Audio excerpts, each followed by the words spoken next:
সম্প্রতি একটি বেসরকারি টেলিভিশনের সাক্ষাৎকারে বিএনপির নেতা সালাউদ্দিন আহমেদ সাবেক প্রধানমন্ত্রী শেখ হাসিনাকে দেশে ফিরিয়ে শাস্তির আওতায় আনা সম্ভব কিনা এসব বিষয়ে কথা বলেন। বিএনপির স্থায়ী কমিটির সদস্য সালাউদ্দিন আহমেদের ইতিহাসের উদাহরণ দিয়ে বলেন, দ্বিতীয় বিশ্বযুদ্ধের ইতিহাস থেকে যদি আমরা শিক্ষা নেই, পৃথিবীর ইতিহাস থেকে যদি আমরা শিক্ষা নেই, পৃথিবীর নিকৃষ্টতম গণহত্যাকারী প্রত্যেকেই পরবর্তীতে পরিণত হয়েছে এরকম। বিচার হয়েছে অথবা নিরুদ্দেশে তারা দেহত্যাগ করেছে এবং ঘৃণিত হয়েছে। তিনি আরো জানান, পৃথিবীর অন্যান্য স্বৈরাচারদের গণহত্যাকারীদের আন্তর্জাতিক আদালতে বিচার হয়েছে। আমাদের দেশে আন্তর্জাতিক অপরাধ ট্রাইব্যুনালে আদালত হয়েছে।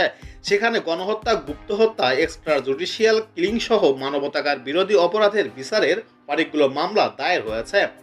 প্রত্যেকটি ঘটনার বিচারের জন্য আদালতের পরিসর আরও বাড়াতে হলে তা দ্রুত বাস্তবায়ন করার তাগিদ দিয়ে এই বিএনপি নেতা আরও বলেন, প্রতিটি হত্যাকাণ্ড, extra judicial killing, enforce disappearance, নির্যাতন, নিপীড়ন এবং মানবতাকারী বিরোধী অপরাধের বিচার এদেশে করতেই হবে।